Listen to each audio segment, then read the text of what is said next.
My email password got hacked again. That's the third time I've had to rename the cat. Martin Riggs and Roger Murtaugh are sergeants with the Los Angeles Police Department's Homicide Division. As the story opens, they respond to a call of a bomb at the ICSI building. The building had already been evacuated and the bomb squad had been called, but Riggs wants to go in and check it out himself. Murtaugh is just 1 week from his announced retirement, and he does not have any desire to risk his life to go check on a potential bomb, especially when the bomb squad was on the way. Riggs notes that the bomb squad never arrives on time and charges ahead anyway. Murtaugh feels obligated to accompany him since they are partners. They find a large bomb inside a car in the parking garage. Riggs opens the door and pulls back a blanket that partially covers the device. There is less than 10 minutes on the timer. Riggs speaks confidently about being able to disarm the bomb simply by cutting the red wire. He produces a pair of scissors from his Swiss Army knife and is about to clip the blue wire when Murtaugh says wait. He wants to know if Riggs is absolutely sure. Riggs is not sure, so he changes his mind and prepares to cut the blue wire. Murtaugh is about to go crazy with panic. They are startled when a stray cat jumps on top of the car. Riggs finally cuts one of the wires, which causes the timer to accelerate rather than stop. Murtaugh grabs the cat, and they run for their lives. They barely descend the steps in front of the building when it explodes. They take cover behind their car, and the building collapses in on itself. Shortly afterward, well within the original time remaining, if Riggs hadn't have tampered with the bomb squad arrives.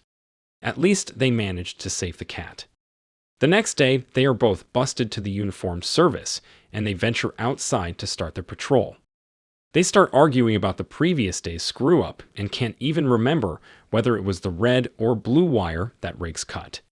The argument gets physical and Riggs grabs Murtaugh, stopping only when he discovers Murtaugh is wearing a man's girdle.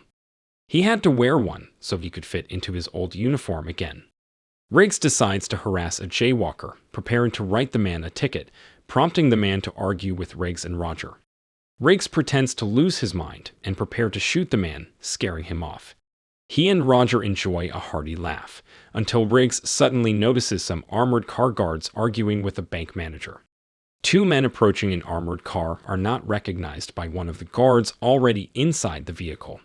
When he challenges the two who are approaching, one of them draws a gun and shoots the guard. Riggs is already charging the scene, and as the imposter prepares to shoot again, Riggs knocks the gun out of his hand with his billy club. The associate of the imposter has taken the wheel of the armored car and screams off. Riggs had jumped inside the back of the vehicle and starts fighting with the bad guy. Murtaugh joins the female driver of a second armored car as she follows the stolen car. The lady driver immediately finds Murtaugh to be a very attractive man and starts flirting with him. Even though he tells her he's married, she persists. Riggs eventually tosses the bad guy he's been fighting out of the vehicle, then makes his way forward to the cab, where he forces his way in and starts fighting with the driver, taking over the wheel. Riggs buckles his shoulder belt and slams the brake pedal, resulting in the suspect flying through the windshield and coming to rest on the hood. The man is taken into custody, with his first stop being the hospital. The next morning, Riggs arrives at Murtaugh's house, as they are getting ready for the house to be viewed by a potential buyer. Murtaugh and his family and Riggs are all hiding in the kitchen. Murtaugh becomes upset when Riggs tries to light up a cigarette, knowing the smell would probably turn off the potential buyers. He hands Riggs a box of dog biscuits to chew on to help with his craving.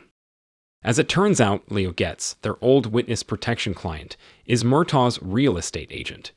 Leo brings the married couple into the house, and he starts telling them about the car that crashed through the front wall of the living room and the upstairs bathroom that exploded when a bomb detonated. Murtaugh is about to lose his mind, and he and Riggs get into another argument. They end up in a clinched position just as Leo and the buyers come through the kitchen door. The couple can't get away from the scene fast enough.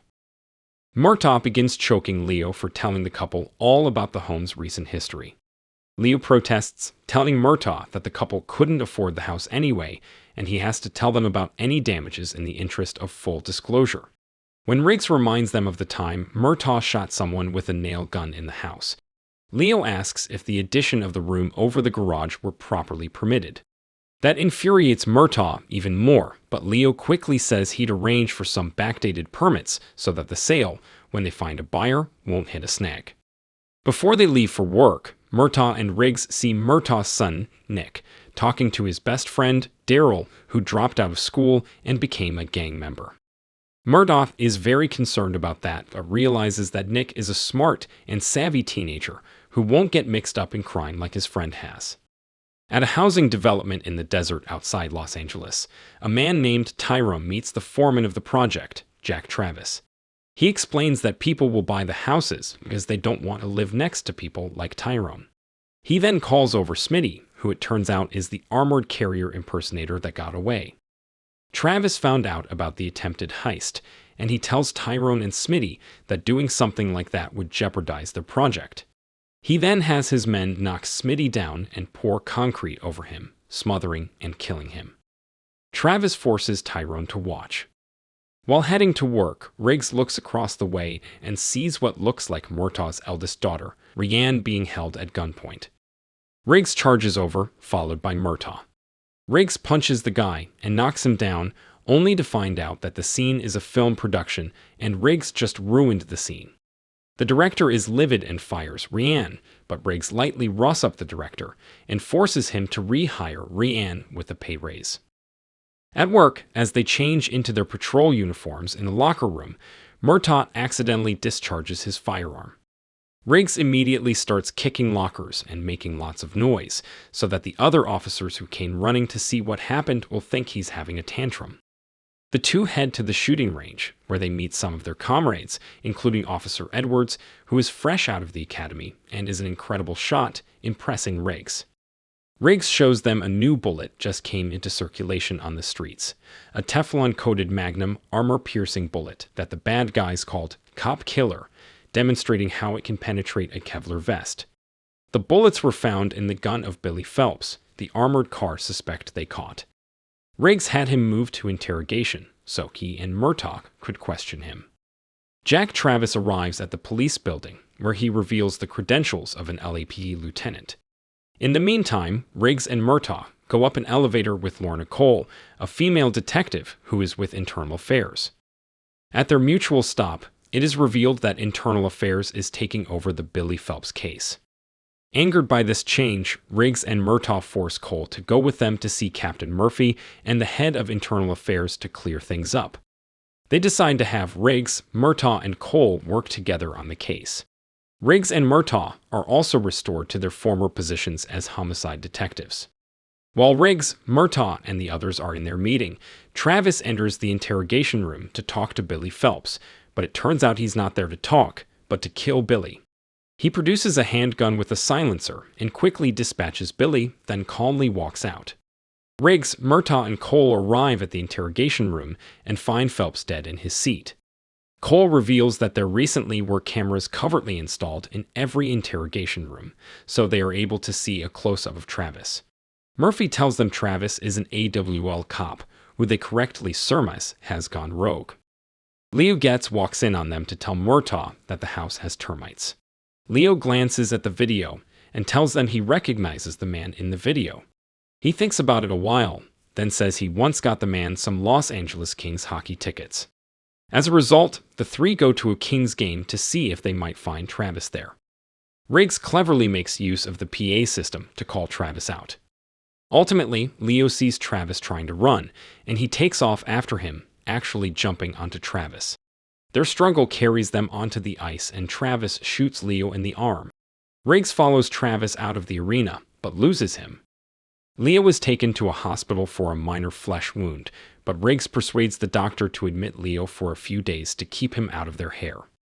Before leaving the hospital, Riggs grabs Leo's chart and adds proctology under the treatment section. To celebrate their re-promotion, Murtaugh takes Riggs to a friend's lunch shack. The friend allows Roger to step behind the counter and make some hamburgers for them. Riggs notices something at a nearby construction site. Several gangsters in an apparent drug deal. He wastes no time deciding to intervene. One of the gangsters immediately opens fire with a MAC-10, forcing Riggs to take cover. When he looks around to get a clear shot, he's hit in the back of the head by a 2x4. Murtaugh arrives to assist, but most of the gangsters escape. One takes refuge in a shed and Murtaugh orders the man to surrender, but a hand extends through the door holding an automatic weapon and fires at Murtaugh. Murtaugh returns fire, shooting several rounds through the aluminum wall of the shack. The man crawls out, having been shot several times. He collapses just beyond the door and dies. Murtaugh turns the man over and takes off his sunglasses. It is Nick's friend Daryl. Murtaugh is instantly distraught and quickly leaves the scene. The call comes into the Murtaugh residence, where his wife picks up and finds out about Daryl. Murtaugh arrives home in his car and starts to get out, but reconsiders and drives away, still upset, unable to face his family. The next day, when Murtaugh doesn't arrive at work, Riggs covers for him with Captain Murphy and the precinct psychologist. Lorna Cole insists on speaking with Riggs. He drags her into the men's restroom, where she dresses him down for interfering with the internal affairs investigation, but Riggs turns it on her, saying she's the one that hasn't been forthcoming. They decide to work together. In Cole's office, they look up information on the gun that Daryl had. It is a MAC-10 stolen from an LAPD impound lot several months before. The reason Internal Affairs was on the case is because they believe Jack Travis was stealing guns and ammunition from LAPD impound and selling them on the black market. Riggs and Cole go to the address listed for a phone that Billy Phelps had called several times. They encounter a seemingly vicious Rottweiler guard dog. Riggs gets down on all fours and starts acting like a dog. He also has some of those dog biscuits that Murtaugh had given him to munch on, giving them to the Rottweiler, who gives a friendly bark and cuddles up to Riggs. Lorna looks on in astonishment at their newfound friendship. Cole and Riggs then go on inside the building to discover a bunch of guys loading a truck with boxes full of stolen weapons. They initiate a fight, where Cole shows extraordinary hand-to-hand combat skills. Cole and Riggs end up stealing the truck, pausing to wait for the Rottweiler, who runs after them. They head back to Cole's place so she can dress up his wound. She's not very sympathetic to his moaning and shows him one of her old scars. That leads them to alternately taking turns showing various old scars. Things get heated and they end up making love. Riggs briefly stops himself because of a possible serious ethical breach, only for Cole to tell him to shut up. As it turns out, the aforementioned Tyrone was the intended buyer of the guns Riggs and Cole recovered. Jack Travis convinces Tyrone to give him another chance to get his guns and ammo back, saying he'll have to pay a visit to the LEP again. That night, Riggs heads to the marina, where he finds Murtaugh aboard his boat. He was drunk. He is not dealing with the killing of Daryl very well. Initially, Murtaugh is angry that his daughter went to see Riggs at his beach home, since he's always worried that Riggs would seduce Rianne. Riggs works to snap Murtaugh out of his funk with rhetoric about how they share the same problems, and they need to stick together. Riggs finally talks Murtaugh down, reasoning that Murtaugh had no choice but to kill Daryl, since Daryl was shooting at him, with intent to kill him and anyone else who came along. The tension resumes when Murtaugh convinces Riggs to share a problem that might be giving him trouble. When Riggs reveals he slept with somebody he shouldn't have, Murtaugh punches Riggs, knocking him off the boat, assuming he meant Rianne. After pulling Murtaugh into the water with him, Riggs explains that he was speaking about his liaison with Cole, though he had to clarify that he meant Lorna, as her uncle worked in the traffic department. Riggs and Murtaugh attract the attention of a county sheriff boat officer, who tells them to clear out of the water.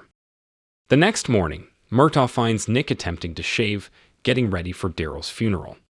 Murtaugh helps his son stroke the razor correctly. Nick tells his father that he loves him and he doesn't blame him for having to kill his friend. The Murtaugh family, Riggs and Cole, all attend Daryl's funeral. When Murtaugh goes to express his condolences to the parents, Daryl's mother slaps him in the face. The boy's father gives Murtaugh an admonishment: find the man that gave Daryl the gun. Riggs, Murtaugh, and Cole then begin a series of raids, tracing the path of Daryl's gun.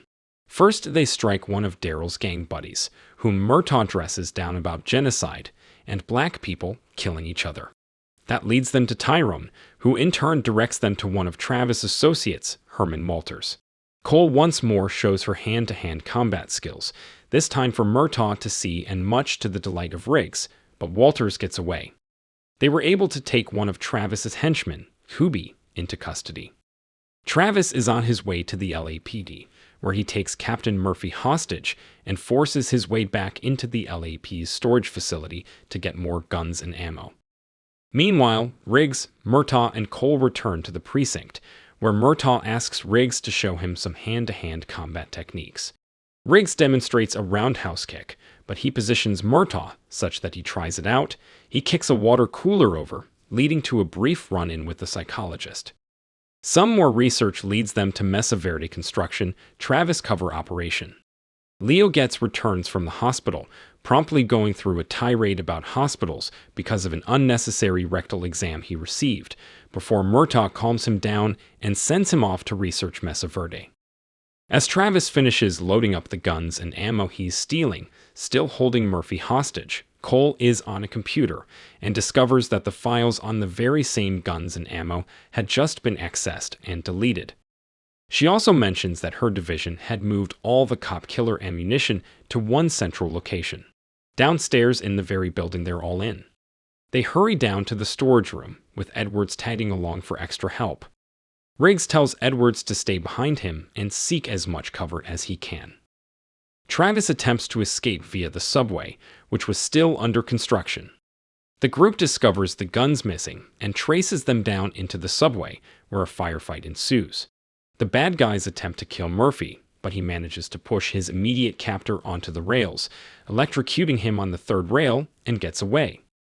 Edwards is killed when he takes cover behind a barrel and gets shot by Travis, who is armed with the cop killer bullets. Riggs chases Travis and Walters, who are getting away with the guns on a truck designed to ride the subway rails. He jumps onto the front of the lead subway car and directs the driver to move up on the truck. Once above ground, Riggs jumps off the subway and commandeers an LAPD motorcycle, then continues his pursuit of the truck, which has by then left the rails and taken to the streets. Murtaugh races in his vehicle to catch up. Riggs pursues Travis on the wrong side of a freeway, then into a section that was under construction. Travis manages to get stopped, but Riggs flies off an unfinished ramp, hanging by some cables. The cables give way, and he falls through several platforms to the ground. He's okay, despite dislocating his unstable shoulder again, and cursing heavily about how Travis got away from him twice.